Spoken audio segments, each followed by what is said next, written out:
Shoutout po sa inyo lahat mga guys. Yan. Dito po tayo ngayon. Magandang umaga po sa inyo lahat. Yan. At meron po tayong papanoorin. Yung bagong upload ni FLM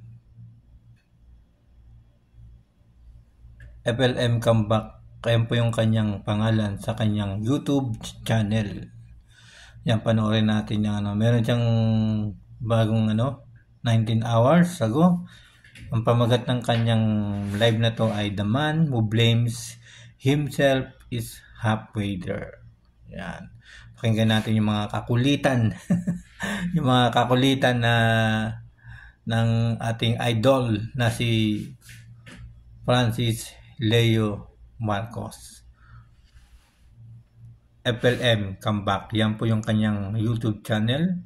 Supportahan po natin yan mga guys at subscribe natin at syempre i-share po natin at mag-like po kayo sa kanyang mga video. Pakinggan natin yung kanyang Shoutout kay 005 Camre, Wim Red Gambit Dragon, John Monterey, Lani Panzuo, Jonathan Uzbia, Edward Bakay, Junaid Ramos, John Monases, De Guzman, napakabait talaga ni Ethel Marcos. Pahares, dead. Oy, Kikay Mariano is in the house. At yung dapat yung supportan mga guys, yung katulad ni Francis Leo Marcos, FLM. Ngayon dapat yung ating mga susuportahan ng mga vlogger. Napakabait at napakamatulungin noong pamang pandemic. Sabi niya, kanina alas 3 pa tayo hinihintay, oh. Ano sabi niya? Tingnan mo.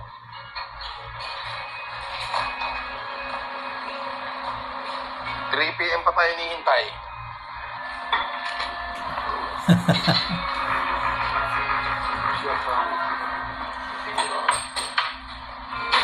Huwag natin yung sabihin.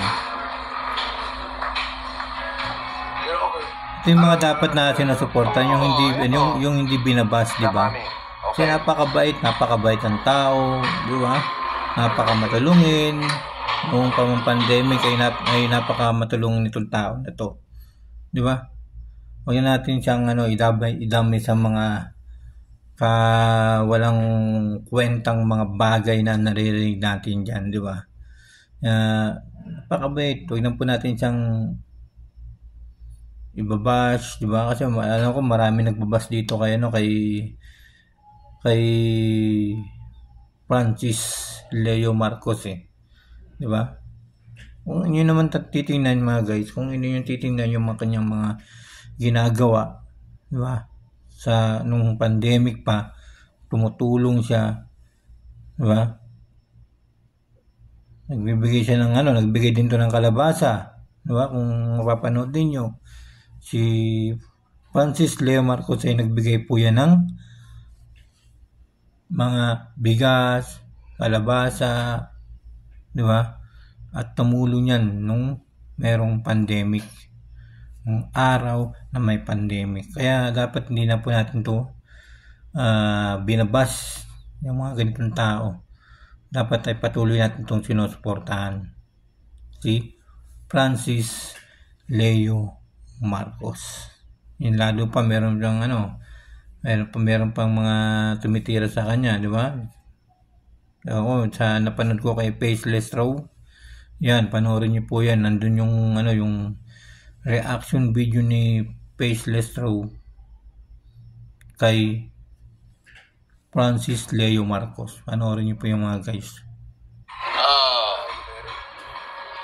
Musta po, idol? Tingnan nyo, napakabait, napaka-entertain. Ay, mabuti sa mga kanyang mga tagahanga. Muna, this is my daily routine. Dito nga kumakain sila dito kasi meron silang pupuntahan mamaya. Meron silang pupuntahan dito. Daily routine ko ito. Kain tayo. Sarap ng kinakain niya. Kumakain siya ng tempura. Sarap po. Pakita ko sa inyo. Napakalaki naman ng tempura na to. Ayan po si Francis Leo Marcos. FLM comeback. Gawa ng napaka-busy po. Kaya pala di pa siya napag-live kasi busy siya masyado. Basher, kaya pagpasensya na po natin. Tinawag yung basher, no? Tinawag yung mga basher niya, basher, pasok, di ba? Napakabait, di ba?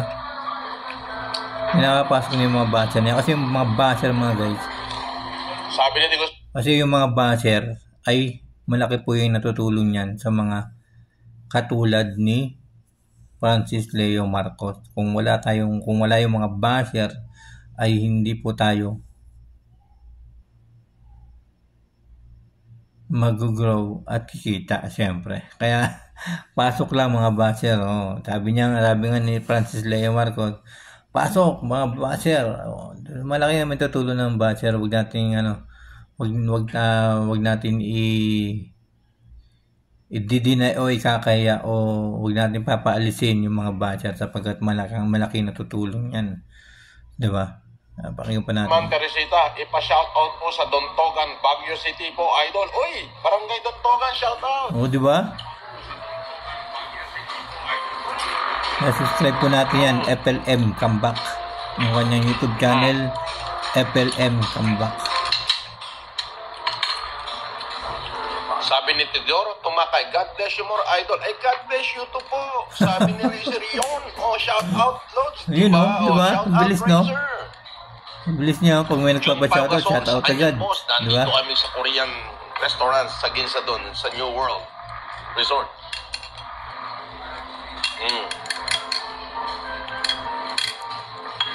Andito ko sa kasama ko yung bata kong Korean killer. Si Mariana. Kanina Mario ay Mariana na. At saka si Bena. Makulit talaga ito siya, no? Makulit pero mabait to siya sa FLM. Lakas kumain ni Bena. Kanina Beno, ngayon Bena. Homer Jazz. Diba? Napakabait talaga, napakamasaya na tao. Shoutout boss idol from Candelaria, Quezon. Shoutout mo nga. Yung mga taga-Candelaria, Quezon. Mariano. Shoutout yung mga Candelaria. Sa mga taga-Candelaria, Quezon. Shoutout sa mga Candelaria season. Ay, si Mariano. Yung nagsalita. Kung meron Dolby, ito si Pidol. Anong Candelaria person? Quezon? Quezon? Candelaria Quezon. Thank you so much po sa inyo lahat. Supportahan po natin guys, ha. Pustiso mo, busit ka. Supportahan po natin si Francis Leo Marcos. Kasi napakabait po niyan simula nang nagkaroon ng pandemic.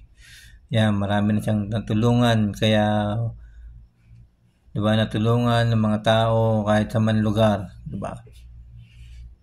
Itong isang tao na 'to napakabait, 'di ba? Napakaganda ng kanyang puso, 'di ba? Matulungin sa mga kapwa. Naranasan ko 'yan nung nasa sa GMA Cavite. Tumulong yan doon, nagbigay ng kalabasa yan, 'di ba? Kaya wag po natin na aanin si Francis Leo Marcos kasi napakabait. Yan, 'di ba? Patuloy lang po natin siyang suportahan sa kanyang mga ginagawang pag-vlog, pagtulong, 'di ba? Kasi hindi niya naman siya kilala ng lubusan, di ba? Kaya wag po muna tayong maghuhusga o mag-aano ng isang tao kung hindi pa po natin siya nakikilala ng lubusan, di ba? At panoorin niyo ang kanyang mga video niyang last. Talagang may i-inspire kayo kasi napakabait ang tao na yan. Si Francis Leo Marcos, isang matulungin. Yan, isang mabait sa mga mahihirap na pinagtatanggol niya. Siyempre, kapag mahirap at nangangailangan ng tulong, tulungan natin at ipagtanggol. Yan po si Francis Leo Marcos, si Norman Mangusing. Maraming salamat po sa inyong lahat. Huwag niyo mo kakalimutan, suportahan niyo po ang kanyang YouTube, FLM Marcos. Francis Leo Marcos. Panoorin niyo yung kanyang mga video. Maraming salamat po sa inyong lahat.